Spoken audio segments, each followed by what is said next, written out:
Hey guys, welcome to the Something About Tuesdays podcast. I'm your host, Phebe Joi. Join me every other Tuesday for a lighthearted podcast to keep you company while you do your thing. Hey guys, welcome back to Something About Tuesdays, episode 56. I'm your host, Phebe Joi, and hi! Hey and welcome! Hey everybody, what is up? I hope your last couple of weeks have been good. Happy end of April and beginning of May. Y'all, I know. I don't intend to just be like, man, that went by fast. But sometimes it goes by fast. Other than, was it January, February? That creeped by. It was like, it's still January. It's still February. But y'all, April came, did its thing, had its storms, and was like, okay, I'm out. I did my job. Like, what? Which they say April showers bring May flowers. And y'all, it did what it was supposed to do, I guess. It came, fussed around, stormed around a bit, and it's gone. And I'm like, okay, April. And after the storms, really the weather wasn't too bad. It was like 60s, 70s, some 50 days, but it actually felt pretty good. And actually, it was kind of funny because yesterday was Friday and my mom's birthday, actually. And it was April 25th, which is in reference to that one movie where they were like, what's the best date? And she was like, April 25th, because it's not too hot, not too cold. You just got to wear a light sweater or whatever. And and it really was pretty much like that. And that, I feel like, has pretty much been the whole month of April. Not too hot. Not even close to being hot, really. Not too cold, but, just kind of nice. A light sweater. I've been trying to get use out of my sweaters because I know they're, once we hit May, June, July, obviously July, it's going to be way too hot. So I'm like, okay, before I switch out my fall sweater things into, my t-shirts and more summery wear, let me get all my sweater stuff out. So I have been wearing sweaters and it's been perfect. I've been wearing sweaters without wearing a coat or a jacket. The only thing I have been bringing around with me everywhere, though, is my raincoat. That has stayed in my car. I just leave it in there because who knows? Those showers do pop up. But happy end of April. Like I said, it's hard to believe it's the end of April and we're going into May. Now, this last weekend was Easter. And y'all, so you remember when you were younger and you were so excited about getting a new Easter dress? I mean, from childhood and this, okay, I say Easter dress for my male listeners. Maybe you guys got an Easter fit, like a nice suit, tux, whatever, not a tux, but like a nice suit or something. Your Easter attire was a big deal. I don't know how that trend started. I would probably have to go back and look in history. I'm sure it's because of maybe, it was a good occasion, a cheerful occasion. So people would maybe make new clothes back in the day that was Easter related. Oh my goodness, you guys. Okay, quick pause to the podcast because, okay, y'all, and my mom and I talked about this. I just saw, I'm here in my little room recording, and I just saw a little gnat. And I'm like, oh my goodness, these gnats, they're everywhere. I think they're everywhere. And I'm like, is it just me? I was like, I know my house is clean. Like, I know I don't have fruit out and about. Why are there gnats? And my mom was like, no, they're out. And I was like, okay. So anyway, excuse me. There was a little pause in my voice because I'm trying to snatch this gnat out of the air, which I did not get. So I'll see him again in about 5 minutes. But anyway, back to Easter attire. So like I said, it probably started as a tradition and we've just maintained it. And so, while I do think it's probably, I guess the younger you are, the more exciting it is. I've gotten older and this past Easter, I was like, okay, I kind of want a new Easter outfit. But y'all, I have not been motivated to shop. I haven't been shopping for clothes in forever. And I mean, I have bought some stuff off Shein. Don't get me wrong. I haven't been in the store shopping in forever. I've bought things off Shein, Amazon, etc. But I haven't really been in the stores and I just haven't been motivated. And so I went to Ross, okay? I was like, I'm not feeling like spending a lot of money. Let's go to Dillard's, let's go to, Penny's back in the day. But this time I was like, I'm gonna hit up Ross, and if I don't find nothing, I don't find anything. I only feel like spending $15 to $20, right, on this dress, on this outfit or whatever I want to wear. So I went to 2 Rosses, didn't find nothing. This is the Friday before Easter. And I was like, okay, I give up. Like, whatever. It's fine. I'll find something else to wear. Now, of course, I went through my closet and could not find hardly anything. There was one dress that I definitely wanted to wear. And y'all, it didn't fit me no more. I was like, that fit like, if y'all remember my attempt to try on my wedding dress and how that was an ultimate failure, that's how this dress felt. I could fit it, but it didn't look right. So I was like, no. Okay, so I really had no idea what I was going to wear. Well, then I went to hang out with my friend, hey Jess, and while we were down there, after we'd eaten and everything, she was like, we can go to a Ross down here. Like, if you want to look for a dress, we can find one. Because I told her my story. I can't find anything nowhere. So I was like, okay, fine. Like, at this point, I was pretty unmotivated, and I wasn't too, sad about it. I was just like, I ain't going to have anything new. But I went to Ross, and I did find one dress that I was like, okay, this will work. It's fine. There was things about it I had to fix. For example, the sleeves were, I don't know if they were sewed on backwards or what, but the sleeves were a little wonky. And because it was a thin kind of cottony dress, there were the thread that was keeping part of it together was unraveling, or there was extra pieces that I knew I'd have to cut off. It was a dress that would take a work in progress, but it was $16.99. It was the day before Easter, and I was like, okay, I'll get it. And it looked cute. Y'all, tell me why I tried this dress on. And I sent a picture of it to my mom, and she sends me back. She's like, I have that dress. So she sends me back a picture of the exact same dress, but without the sleeves, probably because that dress, I'm telling you, my dress, the sleeves were wonky. I got it because it did have the sleeves, but they were wonky. It probably wasn't even meant to have sleeves. But anyway, mom sent me back the exact same. She had bought the exact same dress, and it was just without the sleeves. But she had something else she was going to wear for Easter. But I was like, oh my goodness. Y'all, as I've grown older, I have realized that so much, and I think this is just across the board, of my fashion sense, it comes from my mom. Like, when you're a teenager, you're like, I'm going to do me. Okay, yeah, for a little while. And then you just mellow out. And next thing I know, I'm dressing like my mom. Like, we are buying the same clothes. We have showed up wearing similar vibe type outfits. It's just funny. Like, mom and I guess our fashion sense is just similar. And which is great. It's pretty classic. I'd like to say it's classic. That's what we will call it. It's a very classic kind of approach to clothes. And so anyway, so I thought that was funny. But I did find me an Easter outfit. So now I was like, okay, I feel relatively ready. After I went home and made all my changes, of course. I felt relatively ready for Easter. And not that it matters, but the dress itself doesn't matter. That's not important. And what you wear on Easter is ultimately not important. It's of course about Jesus being resurrected and saving us from our sins, which is amazing to think about. And so Easter Day ended up being great. We had a great service. It was really good. We had a lot of guests. It's always good to see that. Pastor preached a fantastic message. Music went good. Everything went fantastic. It was really good service. And then afterward, we had planned to have an Easter dinner. So we had Easter at my mom and dad's. And by Easter dinner, mom ordered everything and warmed it up. And it was amazing. Okay, so yeah, mom is reaching that era. And I don't know if I'm sure she's fine with me saying this, but she's reaching that era where she's like, I don't know that I feel like spending hours cooking when I can just buy it and it'll be fine. For some things. Now, of course, some things she'll cook.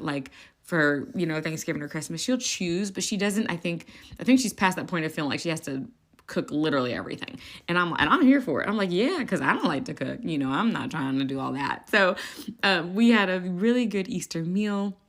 We had some family from the church come, a couple different people, and it was great. And also, so this past Sunday, so my mom's birthday was yesterday, but this past Sunday we celebrated because mom was going out of town, and so we were able to, sing happy birthday to her and celebrate.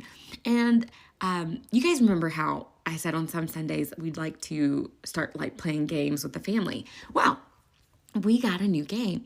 Mom on her Amazon cart, she had requested for her birthday. Well, just at any time. She keeps that cart pretty much just anytime you feel like getting mom a gift, here's her Amazon wish list and get something off of there. But she had a game called All of Us, I think. All of Us. And it's a generational type game. And so I got it for her off Amazon. And we played it, and it was fun. It was pretty fun. It's like a trivia game. So what it is there are it talks about the four different generations. So you get your boomers, and then you have your Generation X, and then you have your millennials and your Generation Z, Gen Z. And so what it does is you get these stacks of cards per generation. So imagine like 100 cards per generation, and on there are 5 questions related to that generation. So it'll give you your year spans. Like I think generation, and don't hold me to this, but I think the boomers were like 1940 something to 1960 something. And then I think it was 1940 something to 1965 or 70. I don't remember. And then the Gen X was 1966 to like 1980. And then millennial was like 1980 to like 1996, I think. And then you got your Gen Z, which was like 1997 to 2000. I don't even remember, 16, 14, 20. I don't know. But point is, so that was like the frame roughly. And so the questions, there would be 5 questions on each card, and you have a timer, and you're supposed to divide yourself into 2 teams. And like the idea is to have different generations represented on each team, because that way you can answer the different questions and see how different people answer. And so we were able to kind of split up that way for the most part. So we had my mom and dad, who were our boomers, which you guys, okay, let's pause and talk about the boomers. I don't often refer to my parents as boomers. They're my parents. It is what it is. But I was dying because we finally got into our teams. And it was like the youngest person goes first or whatever, and that team goes first. And so one person reads the card who's on the team, and then one person answers it. So the first person to read. So on the other team we had, okay, let me explain our teams and I'll go into the funny part. Okay, so on one team we had my dad as to represent the boomers. So there's my dad on one team and my mom on the other. We did not have more than one Gen Xer, so that would be my husband. So he was on my dad's team. So we have dad and my husband, boomer and Gen X. And then on mom's team, we had boomer. We only had one Gen Z, and that was our friend's daughter. And I think she's 14. So since we only had one Gen Z, she went to mom's side. So we had a boomer and a Gen Z and a boomer and a Gen X. And then we had 4 millennials, okay? So my sister and I were on one team, and then our friend and his wife were on the other team. And so that's how it was divided. So on one side, we've got mom, and we had a boomer, 2 millennials, and a Gen Z. And then on dad's side, we had a boomer, a Gen X, and 2 millennials. Okay? All right. So my mom's team got to go first. So she was the one reading the card first. So she gets the card, and it's timed. Like, it's timed, the reading and the answers. And I'm like, when you're ready, we're gonna do the time. We got 60 seconds. And she's like, I'm ready. Well, she grabs the card and she's like looking at it. And I was like, hey mom, you gotta start reading because the timer's going off. She's like, okay. And she starts reading, and it is the most slow. It was so funny. It was like, okay, all right, now in 1982. And I'm like, Ma, you gonna have to read faster than that. It was so funny. And then she had a question. She said, well, what about that? I was like, Mom, I was like, oh my gosh, you're being such a boomer.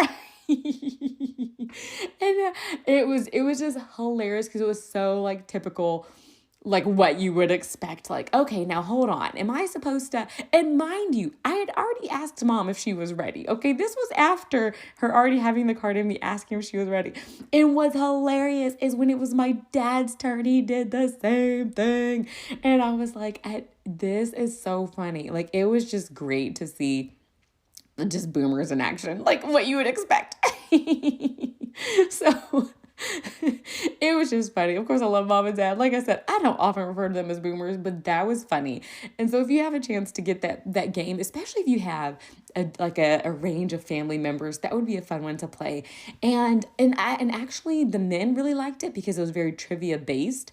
And so we often play like a lot of different games, and the guys kind of like it. You know, they're like, okay, this is cool. But my husband actually gave me good feedback that he liked this one because he likes the trivia and likes the like knowing the different information and facts. And there's the questions, I mean, it goes from like history to like pop culture, music, television, important events that happened, like all of those things, politics at those different times, like all of it. And it was pretty interesting. It was cool to kind of see. And it was funny to think that, like, okay, I may be a millennial, but there are some things I know about Gen Z and even Gen X. And then, like, my husband was Gen X, but he was like, I feel like I know a lot of the boomer information. And it was just funny, like, and good. It was a good game. I hope we play it again soon. Like I said, we have all kinds of different games, and we've enjoyed pretty much all of them. And so I just wanted to throw that one out there. If you guys are looking for a game to play with your family, it's called, like I said, I think it's All of Us. And yeah, and that's a good, like, generational game. That was fun and pretty easy to do.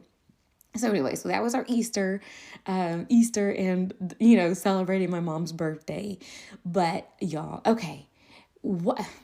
Tell me I am not the only one. So just like I have noticed all these gnats everywhere, I was driving yesterday, a couple days ago, this past week, and I tell you what, there are tractor trailer things everywhere. I was on my way home, and I'm telling you, I got behind at least 3 of those, like a truck pulling a trailer of some kind. And I was just like, why? And I talked to my husband. He's like, yeah. He goes, I think it's probably because of all the yard work and mowing that's about to happen. And I was like, oh. And I started paying attention. Y'all, yes. On the back of all these trailers and stuff are lawn mowers and lawn stuff and all these things. And they are out. Tell me if you feel like you have seen them more lately than you have. Let me know that I am not crazy, because I'm telling you, I have been behind a tractor trailer.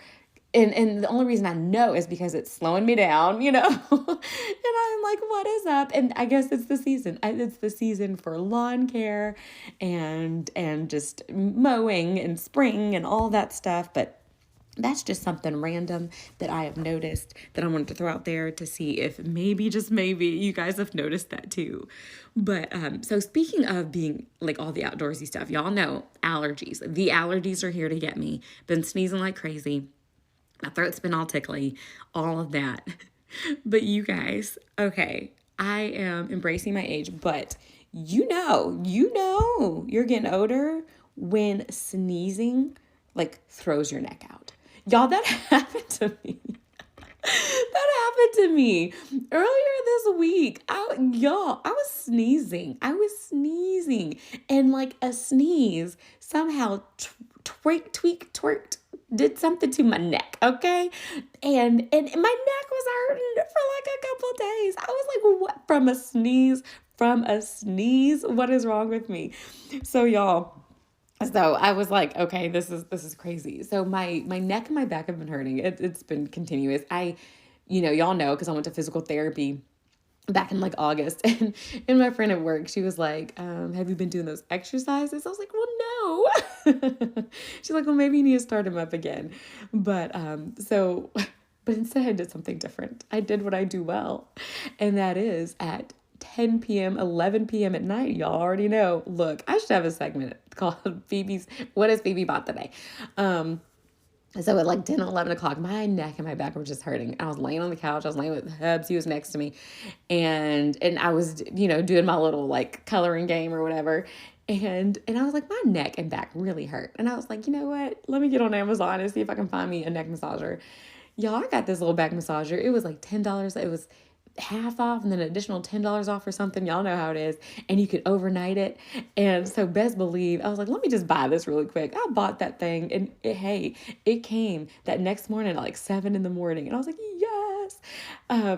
So of course I didn't use it that morning, but I went to work, and literally all day I was like, I cannot wait to try this massager thingy when I get home. Like, that is what I'm going to do on my way home. I'm going to get me my chai latte, just my little cozy drink. And then I'm going to get this neck massager, and I'm just going to, my neck and my back are going to feel better. So I came home, and I literally all within the first 20 minutes of being home, I got that thing out of the box, and I laid down, and I put my neck and my back on it, and it did good. Now the little ball things, it's kind of like the little ball things that kind of go in a circle. They were a little wide, where if I put my neck directly in the middle, it can't reach it. Like, my neck is like right in between, and it can't really massage my neck. So I have to like lean to the right or lean to the left in order to really feel it. But I did that, and I let it go. And then I was like, okay, let me put on my back and my shoulders, and it did so good. And I had it going for like ever, and like I had it probably on like medium intensity, and enough. I had it going for maybe like 30 minutes where it shut off by itself, and I was like, nah, I ain't done. So I turned it back on again. It shut off by itself again, and y'all, I turned it on one again. I did it 3 times before it shut off, and I was like, okay, I'm good. So I had this going for like an hour and a half. Now, while this was going, I was like, this feels great. It hurts so good. And then, but then that like later on that night, I was like, my shoulder blades are kind of sore. Y'all, tell me why I laid down and I'm feeling all, I guess my what are those called? Knots are feeling nice and relieved, but my shoulder blades and stuff were like bruised. Like it hurt to like it literally hurt to touch them. Like I touched them and I was like, ow! Like it lasted for like a few days. Like my back is just now starting to feel better. I have not used it since then. Not because it didn't do great, but because I abused it. I did it too much and I ended up hurting myself. So yeah, a warning to you. If you get a massager, use it, but don't use it too much. Not too much past when it shuts off because it might be shutting off for a reason. But yeah, so I did slightly bruise my back and made it kind of worse. But like I said, it is starting to feel better. So I can't wait to, go ahead and try it again at some point. But yeah, so then I wanted to throw out speaking of purchases, I have had this, I think, on my list to talk about for the last month and a half, and I think I've just forgotten, honestly. If it's something I've already mentioned, ignore it. I skipped like 5 minutes, but I don't think I've mentioned it yet. And that is okay, so you guys know the New York Times app, the one that has, the mini crossword puzzle, Wordle, what's the other one? No. Oh, what's the other one? Connections. I like that game. All of those. Well, again, late night purchase. I had found where I could get the full New York Times games app for like $20, and I would get it for the whole year. And I was like, okay, y'all, they be getting me. If I can get something for $20 for a year, I don't know why, but I'm like, oh, it sounds like a good deal to me. So I got it. I purchased it. I purchased the full New York Times app for $20 for the whole year. And the reason I did this was because when you have the free version, you can only play each game once a day. And if you miss a day, you can't go back or anything. And sometimes you can't even get the full game. I think the spelling bee game, you can't get the whole thing. And you also don't get the full crossword puzzle. You just get the mini crossword puzzle. So I was like, I do pretty well with this mini crossword puzzle. Like, I bet you I could do the full puzzle. That would be good. And I was like, and I want to be able to go back and look at the things. And I like to see my analysis of my connections or my Wordle to see how well I did. And so tell me why. So I was like, okay, because I'm good at this the mini crossword puzzle, I am sure that the big crossword puzzle will be just as fun and engaging. Y'all, you guys, the big crossword puzzle, it's not near as fun and engaging. It is so big. There's so many things and it feels so niche that I'm like, I don't know that. And I'm going to spend like the time trying to figure it out. So I'll go through it and I'll know like 5 of like the 50 different words or whatever. And then I'm like, oh my goodness. And I feel good when I know that much, but I don't think I know I haven't completed one yet. And I don't do them every night like I thought I would. I was like, you know what? I know. Like I usually do my Wordle, my connections and my word games every night. Like I'm going to do this, but y'all, because I've been in my little Zen coloring picture thing at night, I haven't been doing my word stuff. And so y'all tell me why I bought this. And I feel like I get on it less than I did when it was free. But I will say I do like being able to go back and do the different games again. I do love the analysis. That's the goofy part of me. So when I do the Wordle, I go and test myself against the Wordle bot is what it's called. And I do the analysis and they basically tell me like, okay, this was a good guess or this could have been a better guess and you could have figured it out in this. And I love to see how I compare to other people who've taken it. Like I want to know like how fast did they get it versus how fast did I get it. So I do like that aspect of it. I do like being able to do the full spelling bee, even though what's hilarious once again is I have not actually a handful of times have I done like the full spelling bee and made it all the way to the end, but usually I play it for like a little bit and then I'm like, okay, I'm done and I'm ready to move on. So I don't know if this is gonna be in my 2025 purchase that like started off big and then went down. I'm kind of like my treadmill, y'all. I still haven't used it yet, but I want to. I will. I am excited about it. The one time I did, like when I took it out of the treadmill or out of the box and like tried it out to see if it worked, I loved it. So I just need to do it. So we don't know. It's gonna be between, is it the treadmill or is it this New York Times app that she bought? That we'll see which purchase was started out with a bang and then just fizzled out. But anywho, so that has been my purchases, and I think that's pretty much all the things that I have purchased. But I wanted to share. So I said that last Saturday I hung out with my friend, and she lives about 45 minutes to 50 minutes away from me, and sometimes it's nice to just have that drive to just kind of it's a chill drive. Now the drive there is very nice, but the drive that I want to talk about is the drive back. And that's because I know I've talked about it before, but I really enjoy like night driving. It doesn't have to be pitch black night. It could be like the sun's about to set driving, but just driving at night on the highway is just ideal, especially in the summer when it's warm and you can throw your windows down. And I feel like the bugs aren't there because it's nighttime, and there's not a lot of cars. And it just, like I said, get you some lo-fi music going. Or in my case, I think I was listening to a podcast, but just driving back to me is peaceful. Like driving back home, you did your thing. I had fun. We hung out, most of the day. It was wonderful. And now just that peaceful drive back home. You're not in a rush. You're not feeling like I need to get there on time. You can get back whenever you need to get back. And so you're just cruising. And it was fun. I was like, I got to talk about that again. So enjoy your spring, summer night drives this season, you guys, if you have any. If not, take a trip where it's like a day trip. And then you just have to drive back. But probably no more than 2 hours, because then it's like tedious and you just want to get back. But like an hour, that's a pretty good, like just to cruise and drive, especially if you have a pretty drive, which this drive is kind of pretty. It's along the highway, but there's lots of trees and things. And so it's very nice. And so it's very, very breezy. I liked it and enjoyed that. But I will say this. So driving by myself, I enjoy, but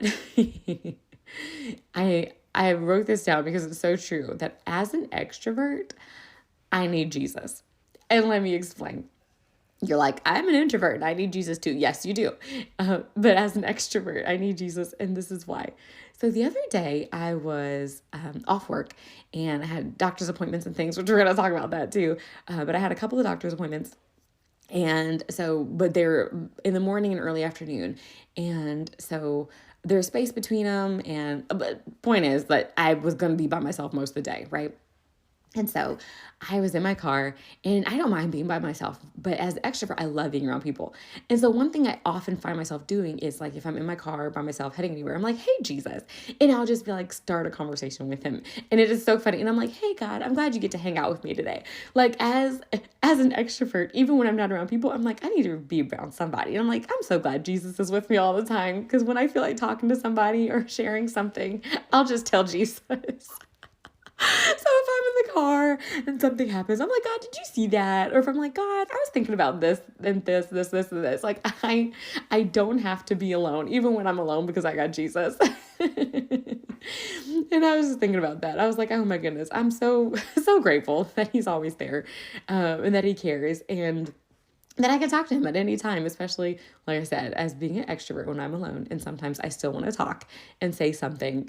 And I'm glad that there is somebody who's there, who's listening. So shout out to Jesus and to all you other extroverts who are like, I need Jesus too when I'm alone. Because that is so me. But anyway, so that was just a random thing I thought I'd throw out there. And then this also is random and has nothing to do with the Lord. But something that made me feel good. And that is, you guys, okay, so I was at a place, and while I was there, I had went to the restroom. This will be a quick story because it's a bathroom story, and like those aren't really the ones that you mostly talk about on a podcast. So we'll make this quick. So I went to the bathroom, and I just went and did my thing. I mean, number one, it was fine. But the toilet, it was running. I think that's what they call it. And it was like doing that thing, that noise where it like I think it's running and it wouldn't flush, right? Like you push the handle and the handle's like loose or something. Y'all, you can tell I don't do this. I don't deal with this all the time.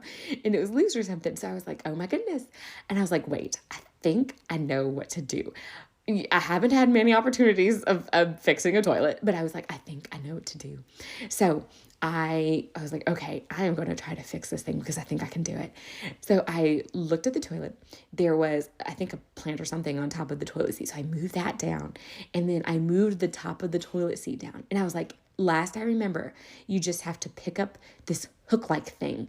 Like usually it's down, and if you just like lift it, like somehow it'll fix it and the water will start doing what it's supposed to do. So I said, okay. Well, I opened the toilet top and I looked down and I did not see a hook-like thing that I thought I was going to see. And I was like, huh. I was like, okay. But this is a toilet. It's got to have the same mechanism, even if it doesn't look like what I thought it might look like, a hook-like thing. So I was like, okay, there's this little plastic thingy. I was like, I'm going to tug on that. So I flicked that and y'all, it fell. It came off and it fell into the water. In the toilet, but the top part. And I was like, oh no. I was like, that wasn't in my plan. That wasn't supposed to happen. I think I was supposed to flick it. It was supposed to lift up and it was supposed to fix everything, but it fell. So I was like, okay, well, I'm not going to leave it here. So I was like, okay, I think the water in here is clean, right? Like this isn't the water that people have used. This is the water that's clean. So I can reach my hand in there and get it out of the water. So I did that. So I reached my hand in there and I got the little plasticky piece out of the water. And I was like, okay, I think I could just stick it back on. So I stuck it back on and I pulled this thing. And guess what, you guys? It worked. I was like, okay, I think I could flush the toilet. And so I did it and it worked. And I felt so proud of myself. So I put the little top thing back on. I put the little plant thing back on and I washed my hands and I looked in the toilet and everything was washed away. And I was like, I am so proud of myself. I fixed a toilet all by myself. So again, quick story, not related to Jesus at all, not related to hardly anything other than I felt accomplished as a plumber apprentice who was able to fix the toilet and do it without too much issue. So yes, so anyway, so shout out to all my toilet fixers out there. I am now one of you. Okay, all right, so I do want to, there are school stuff that is happening, y'all. We are in the last little bit of school. This is the best time of the year. It's fantastic. Actually, you guys, when this comes out, we have 4 weeks left with the students, really 3.5 weeks left with the students. And then we have to work that additional week. And I'm so ready. I'm like, yes, like that's it. We can do this. And but with that, so we've had just a lot more, like there's just fun things that are happening these last few weeks of school. And fun things and also assessments I will throw out. So we are doing one assessment I was doing with my kiddos, with all my ML students. And that is, they're doing a speaking and writing test. I know you're like, didn't you just do? Yes, we do. Y'all, there's so many assessments kids have to do these days. It's ridiculous.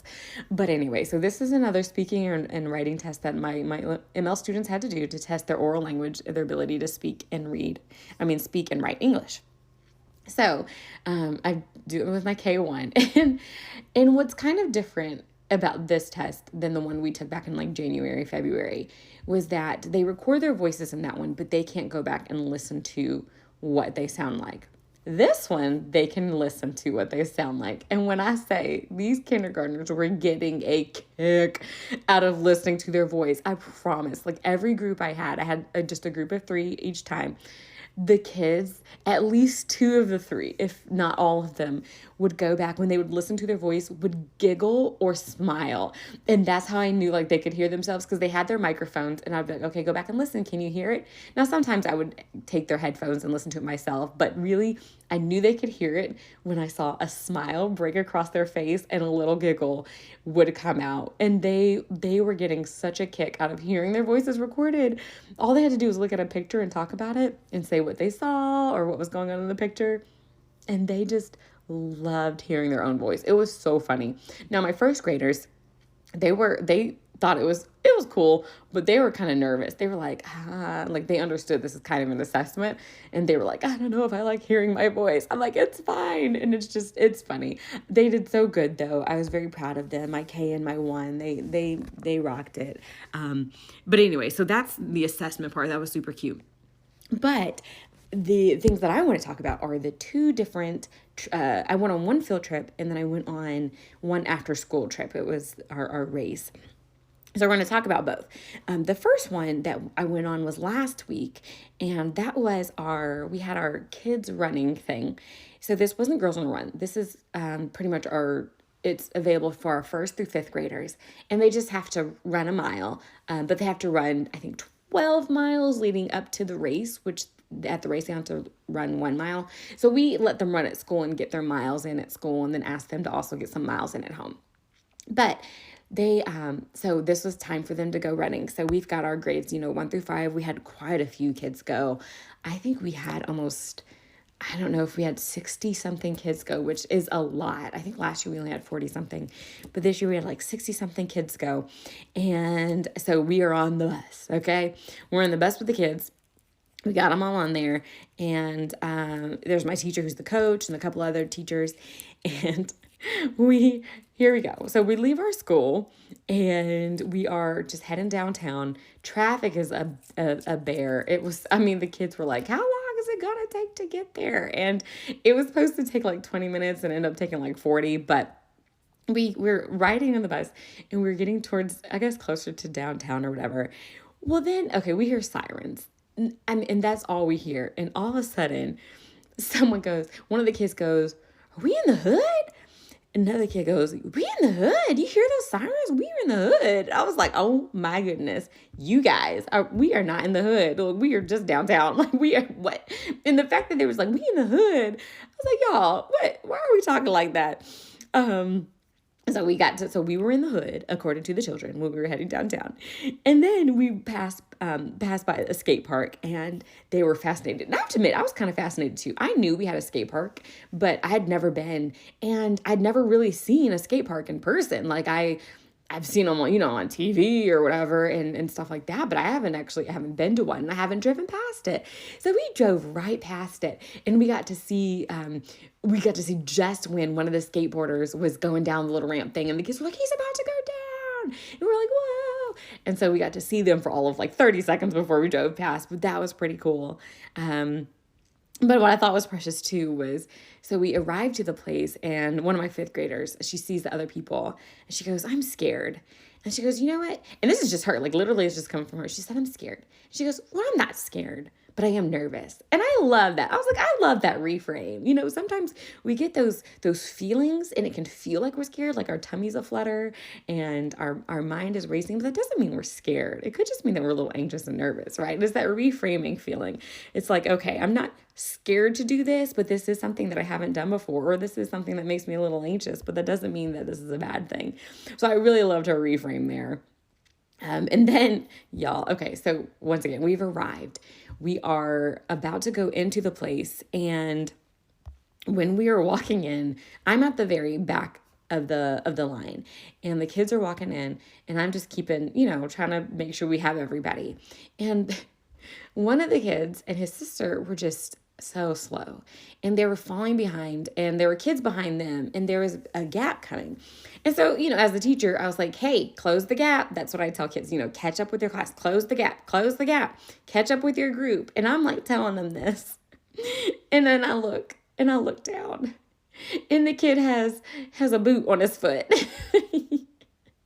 And I was like, oh, my bad. And I was like, oh, okay, well, take your time. It's okay. But then I was like, what are you doing here? Like, are you going to run? He ended up not running. He was there to support his sister, but he was on the running team, but he ended up hurting his foot. And so he had a little cast on a boot on his foot. And I felt so bad. I was like, oops. And here I am telling it, close the gap, catch up, move faster. And here he is. He's like doing the best that he could. So I was like, oh, it's okay. So I stayed with him and helped him, especially when we were going down the stairs. I was a little nervous there, but he did good. And then I felt better, and it was fine. So they did the races. So we got there in time. We weren't the first little group to go, but we were the second. And they were so excited. They were, cheering each other on. I loved the confidence of my kiddos.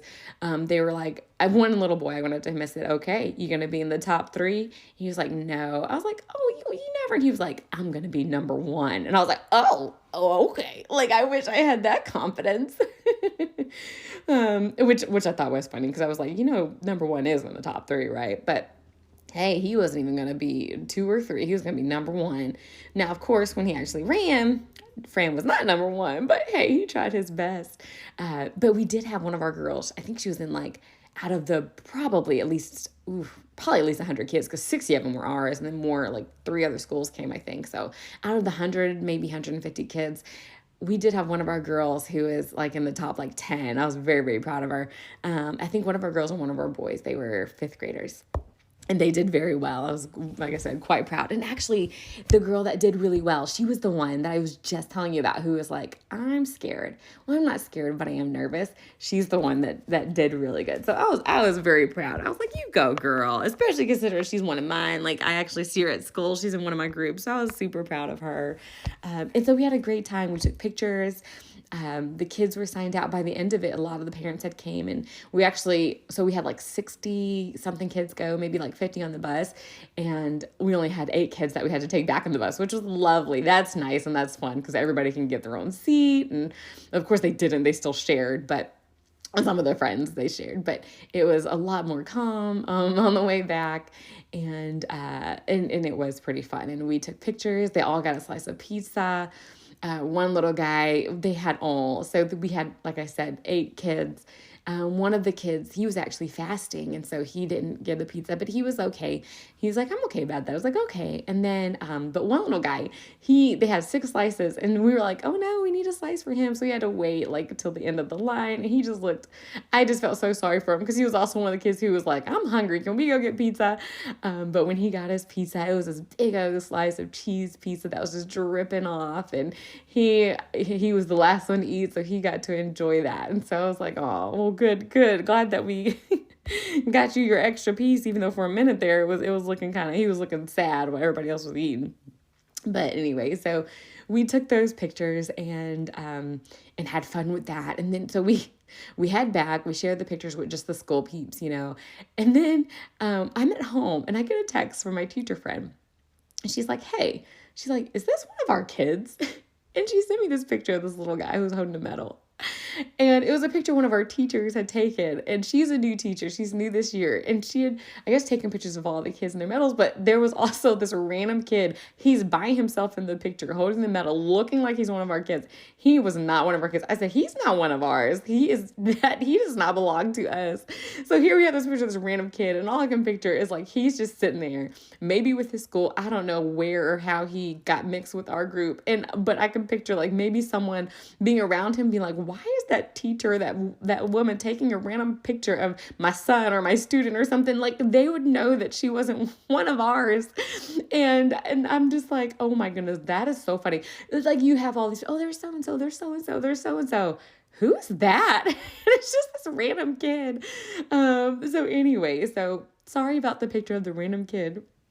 For whomever is out there, we did not mean to take that picture, and we did not share it, on any social media or anything, but we did think that was funny. But I was like, maybe she thought he was one of ours and didn't realize that he was not. But he was grinning big with his little medal, which all of them got a medal, by the way.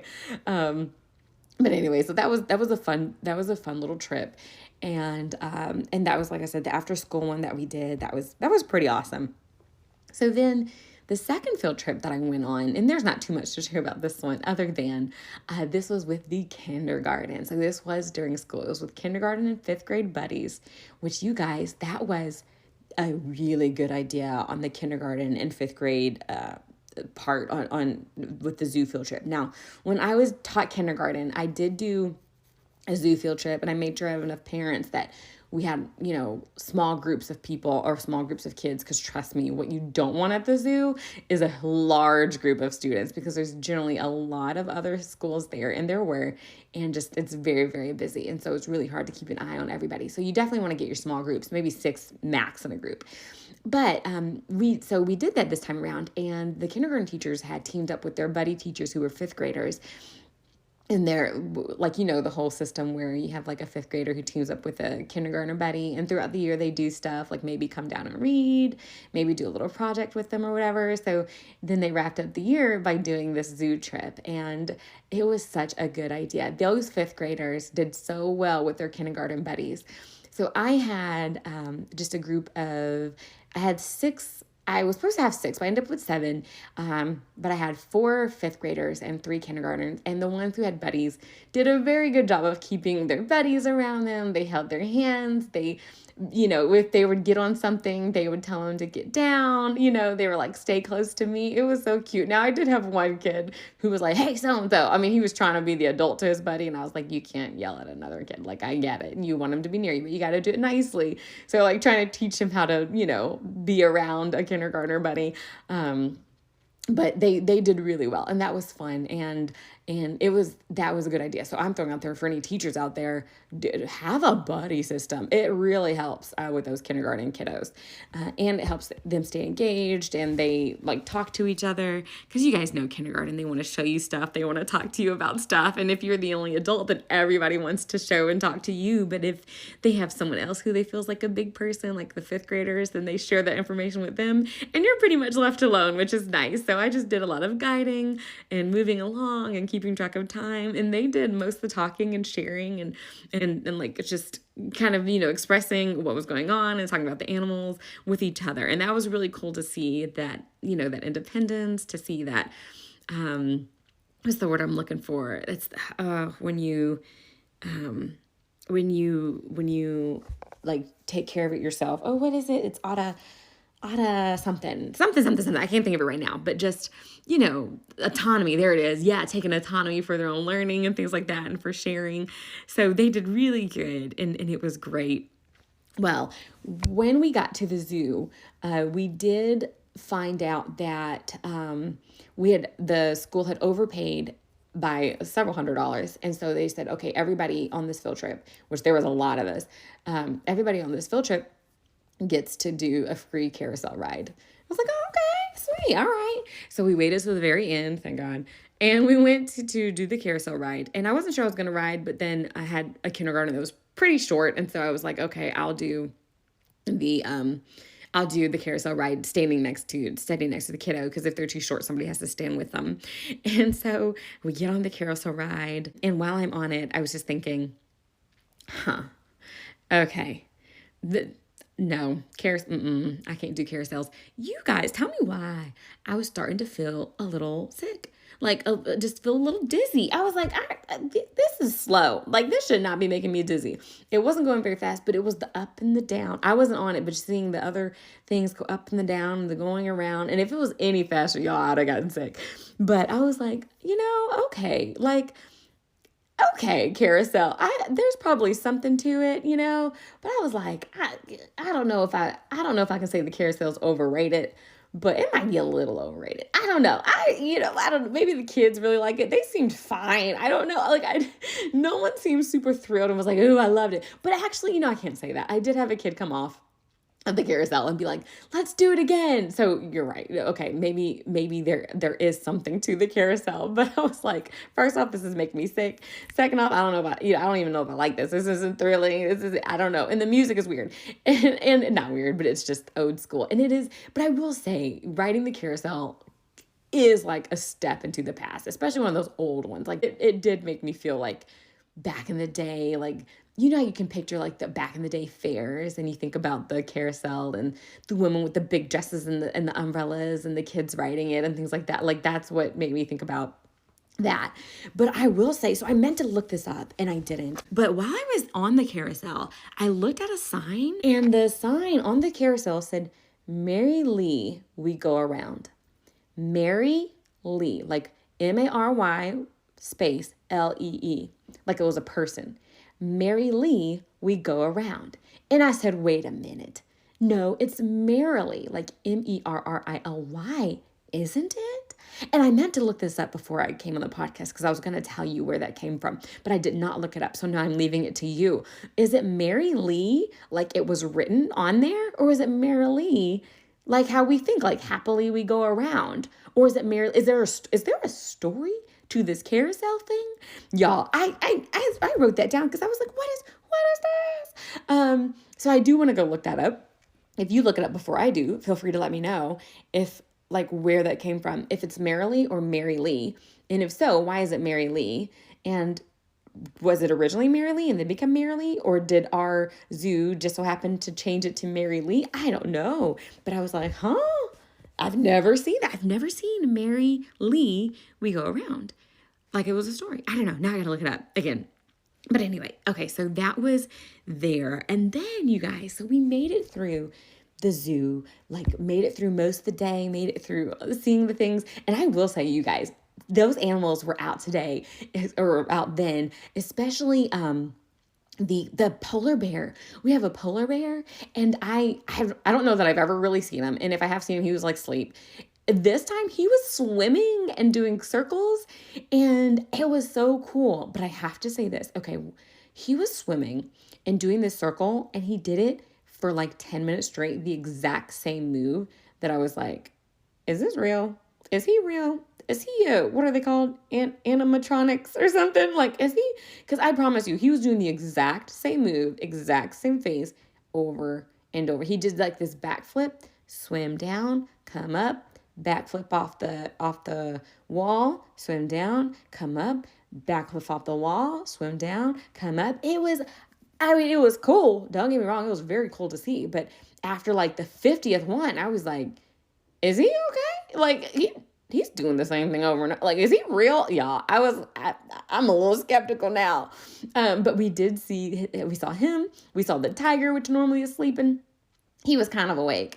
And then we saw the snow leopards, which were sleeping, but they were sleeping way up close. And so they were really cool to see. I was like, oh my goodness, look at it. He had a really long tail. One of the kids pointed that out. I was like, he does have a big long tail. So we got to see the snow leopards, of course, the sloth and the koalas and the rhino. One thing we did not get to see, which one of my kids was very upset about, was the hippos. We did not see a hippo. And he was kind of sad about that. Like they weren't out. And we never got around to see the penguins either, because by the time, we got through 3/4 of the zoo, we didn't have time to go back to go the rest of the way. But we did get to see quite a few animals, and that was pretty nice. And that was fun. And I was like, the zoos are cool. Zoos are good, like, just, walking around. Like one day I hope to have like a zoo pass and go to the zoo frequently, with my future kids or whatever. I don't know. I think that would be fun. But anywho, so it was a great experience overall. I will say it kind of ended rough, not for us, but there was another kid in another school. We were walking out. I was walking out with my kindergartners, and there was a kid from another school started choking, I think, on popcorn or water, and it happened so fast, and everybody was like freaking out. But then the security guy like grabbed him and like gave him the Heimlich. At first, I was like, "What's he doing to him?" Because I didn't realize the kid was choking at first. But then the kid spit stuff up, and it was crazy. I know. Sorry to just throw that out at you. It was pretty wild and very interesting. But hey, he was fine after that, and a little shaken up, definitely a lot of shaken up. The kids were a little shaken up too. Our kids were kind of confused. I didn't know what was going on because they didn't see it. It was kind of right before we got towards the exit of the zoo. But so that part wasn't quite the best, but it ended well because the kid was okay and seemed fine. And when I saw him later when we were walking towards the buses, he was telling his friends the story of it. So he was kind of like, whoa, and then I can this, and then next thing this. And I was like, oh my goodness. So he did have a story to tell. And then of course, the ride back is always so much better. The kinders were so sleepy. The 5th graders were still pretty talkative, but the kinders were so tired and falling asleep. It was too cute. But anyway, so that was our zoo field trip, and that was pretty fun. That's always a good one. I do enjoy that. So yeah, okay. I wanted to throw this out there. We were talking about pizza when I was talking about the first trip. Y'all, I do have a food segment, and that is I have tried my very first, I think, like official Chicago style pizza. I've had so-called Chicago style pizza before, but not like this. And I think this is the real deal. There's this place, and it wasn't even mine. My husband went to this place called Lulu, Loulou, and they had Chicago style pizza. And he brought it home, and the box, he had like almost a full box of the pizza. And it was my first sign that this is a massive pizza is when I picked up the box, it was heavy. I mean, it has some weight to it. I was like, what is it? This is pizza? And I opened it up, and y'all, it's this 2-inch thick pizza, like hefty pizza. And you know it's real when it's like, it wasn't like 2-inch thick crust bread. It was like 2-inch thick cheese, meat, and the sauce was on top, which I hadn't seen that, like the sauce being on top. I didn't know that was like a thing, but the sauce was on top. And so I didn't eat it right then because it was, he had brought it home. It was cold, it was whatever. But I ate it for lunch like a couple days later. I warmed that puppy up, that heavy puppy, just one slice that was like 5 pounds by itself. And the cheese, I didn't even realize it had that much cheese on it. And the sauce and the sausage that was like crumbled up. It was like a nice spicy sausage, so maybe like an Italian sausage, and the pepperoni. And then the sauce was kind of like, had some seasoning and flavor to it, a little bit of spice. And the cheese was amazing and super melty. And it was massive. And when I ate it, I felt like I weighed 20 more pounds. And I feel like I wouldn't be able to eat for like a day. I did actually, not much longer after that. But it was so good. Enough that I was like, I'm gonna eat another one. Not that day, because it's too much on one day, but the next day I had the same thing for lunch, and it was good. I was like, this is so much better than it looks. So it was, like I said, this massive Chicago style pizza. If you have a Lulu near you, go and get that pizza. That one slice, I'm telling you, one slice will do you in. Maybe 1.5 if you have an appetite.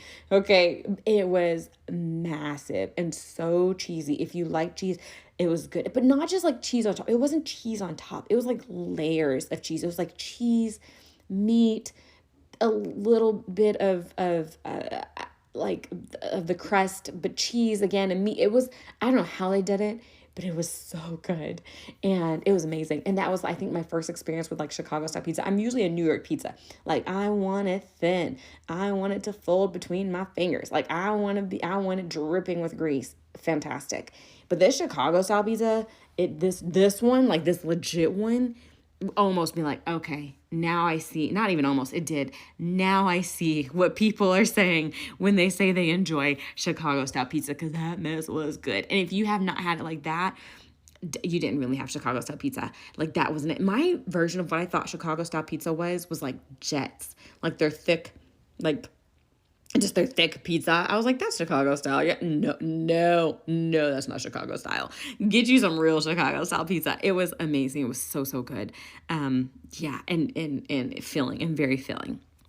So there's that. Okay. The last thing that I do want to share is my experience at the doctor's office. So I told you guys I went to the doctor's office. I had a couple of appointments on one day, and I went back to, do you guys remember when I talked about the office with the, that gave me like old school diner vibes because there was a lot of old people there, and and they were all just chill, but cool. Well, I went back and I was like, okay, let's see what the vibes are this time. Same vibes, you guys, same vibes. So I go back and it's still diner style vibes. I check in, the lady's super nice. While I'm there, like while the lady's checking me in, remember I said they yell at each other back and forth? She's literally checking me in, and somebody's food comes up. Somebody, I think, ordered some Chick-fil-A, and she yells back, hey, so-and-so, tell so-and-so her food is here. I tried to call her, but it wasn't working. Tell her her food is here. I mean, yelling back, and then I was like, all right, okay. And then she came up and got her food, and so that was just the yelling back and forth. I was like, oh my goodness, this is so funny. So then she checks me in, but I have to go into, I guess, the other people who take your money, the other people who you go to, I don't know. It's like there's the first check-in and then there's the second check-in. And so she called me over, and I guess the other lady was still in my chart, because she yells up front, so-and-so, get out of her chart. And rolls her eyes. And so the lady gets out of my chart, I guess, and she pulls up my stuff. Okay, I don't need any payment from you here. So I went to go sit down. So I go to the waiting part, which this is, okay, old people vibes. There were still a ton of old people. And there were, I counted, I think 9 different people. And of the 9 older people, No one was on their, like nobody was on their phone except for one person. And then finally there was I got on my phone, of course, right away. But there was this older guy next to me. And this was after looking at everybody. Nobody's on their phone. Everybody's just staring off, just staring. Nobody was really talking at this time, but they were just kind of staring off. And so the older guy next to me, he gets on his phone. I was like, okay, somebody gets hip with it. And so I glanced at his phone. Y'all, tell me why he's playing solitaire. I was like, oh, like that's how you know. Like he's not looking at social media. He was not on Facebook, YouTube, Instagram, nothing. He was playing solitaire. And literally like 2 minutes later, his name was called and that was it. Like he got to play it for like 2 minutes.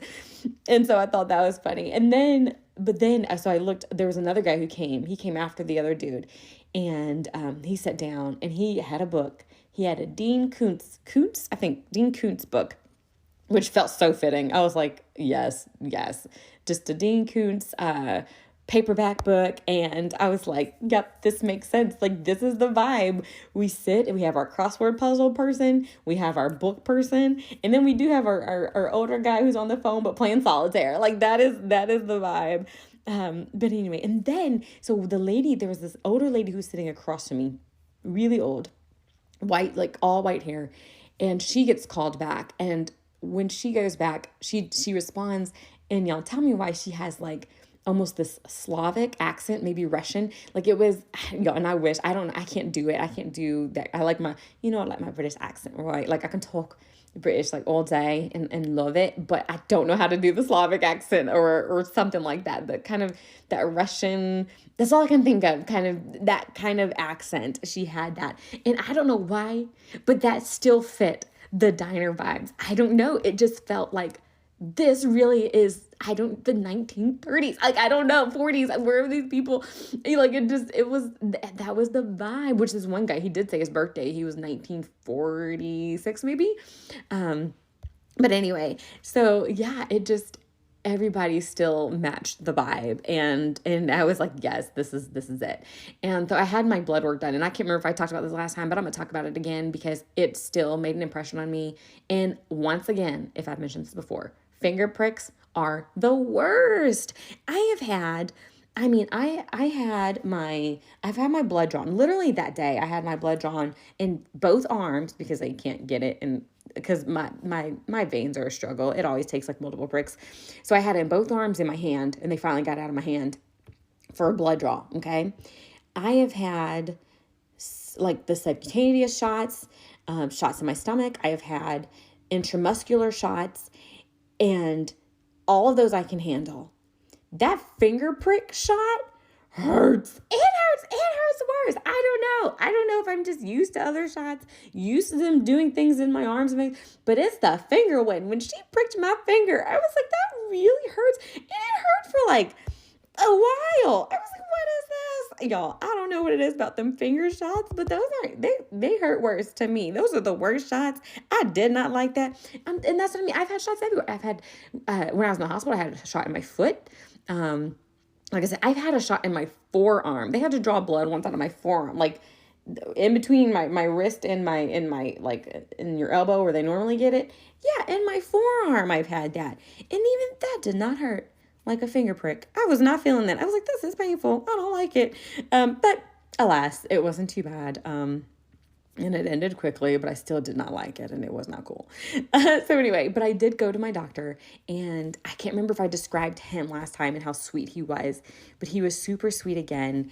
I totally feel like it's a God thing that he's my doctor, because he was, like I said, I can't remember if I mentioned before, but he was the on-call doctor when I went into the hospital back in October, and so being paired up with him unintentionally, like I just made the appointment, and just happened to be paired up with him, was a godsend, because he was so compassionate then, and he was compassionate at my last appointment, and he was just so compassionate at this one, just so polite, so nice, older guy, like I said, old, he fits the vibe, he's an old man, but super sweet, and just the same this time around. He had, some good news.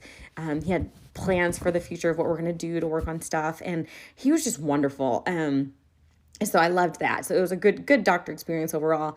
And then so again, like the whole vibe is great. And then it ends well. It ends just as good. It's same vibes. I'm telling you, that's gonna be like my favorite doctor place to go.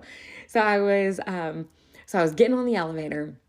There was this older guy. He got on the elevator with me, and it's just me and him. And he goes, I had went on the other elevator. He just starts telling me, like, just starts talking to me, like, no greeting. I had went on the other elevator trying to go down, and it took me all the way up. He's like, so now I'm trying to go down. I was like, great, you know. And so we were going down together. And then he was just like, are you having a good day? And I was like, I am, thank you. What about you? He was like, it's getting better. And I was like, well, good. And like, you guys, like, just the way he asked, like, not, I don't know how he framed it. Wasn't just like, how are you? Good. You know, having a good day. Yeah. He just looked like, hey, young lady, how are you doing today? Are you having a good day? How is your day going? And I was like, oh, it's going good. Like it almost felt like I could have been like, you know what? It's a terrible day. And he would have cared. It wasn't a terrible day. But like if it was, he would have cared. And I think he would have said something encouraging. But I was like, look at the vibes. Older people, man, they're great. And so we went down together, and it was fun talking to him. Not talking to him, but hearing that and him caring about me having a good day. And even, you know, my doctor I just saw, he had asked the same thing, like, how are you feeling today? Like they normally do. But he was, you know, looked at me, like, how are you? Are you okay? Are you doing all right? And I'm like, yeah. And just that care that people, that these older people are able to express with their eyes is just, I was like, oh, this is good. It made me feel good by the end of it. And really, so going to the doctor. So this type of doctor, he's a hematologist. I've got some blood stuff going on with my platelets, and it really makes you grateful because the hematologist often work closely with the oncologist. And so when I'm in the office, I see people who are dealing with things much worse than I am. You know, like anytime you go to a hospital, really, there's, you know, a gambit of different things. And so I remember when I walked in and as I was leaving, just being so grateful for the health that I do have. Obviously not every part of me is as healthy as it should be, but you know, I'm grateful for the health that I do have. And cause like I said, I can see those people who are just in a different place and in a harder place. And I was just grateful for that. I was grateful for the people who seemed like they cared, you know? And I was just so thankful. I was like, gosh, thank you, Lord. You know, things aren't always perfect, right? They don't always look good, seem good, feel good. They don't always go good, but you are still good. And there's still good in it. I don't know. I was just very grateful, that for what I do have, for the health that I do have. You know, it ain't perfect, but you know, I am grateful for what I do have. But anyway, so that was a good experience overall. And so I'm going to wrap up here. But the last thing I want to say is shout out to my mom. Happy birthday. I hope you're having fun in Georgia. Yes, she left us. That's why we celebrated last Sunday, because she decided to go visit my auntie, her sister in Georgia, where they did cool things. They went on this tea around town thing, I think. And it looks so cool, but it's like this big tea bus, but like decorated so cute and so nice and so fancy. And they got like tea and the little tea food, and it gave them a tour. I'm assuming around Atlanta. And I was just, it looked fun. And the pictures were fun. Like mom looked great and my auntie looked great. And so I'm glad she's having a blast, and I hope and you continue to have a blast as she's still going to be gone. And you know, and I'm excited to have you back, Mom. But happy birthday to you, Ma. You are the absolute best. I know I did share a little bit on Facebook about how awesome you are and how awesome you have been this last year. I'll probably share more on for the Mother's Day episode, of course, of how phenomenal you are. But shout out to my mom. Happy birthday. I hope you had an amazing one. But anyway, so thank you everybody for listening. I hope that these next couple of weeks go great for you. Into May. Oh my goodness. Warm weather. Come on. Beautiful skies. Come on. Let's do this. And yeah, thank you all so much for listening. Hit me up on Instagram if there's anything you want to share or say. And yeah, I'll catch y'all in a couple weeks.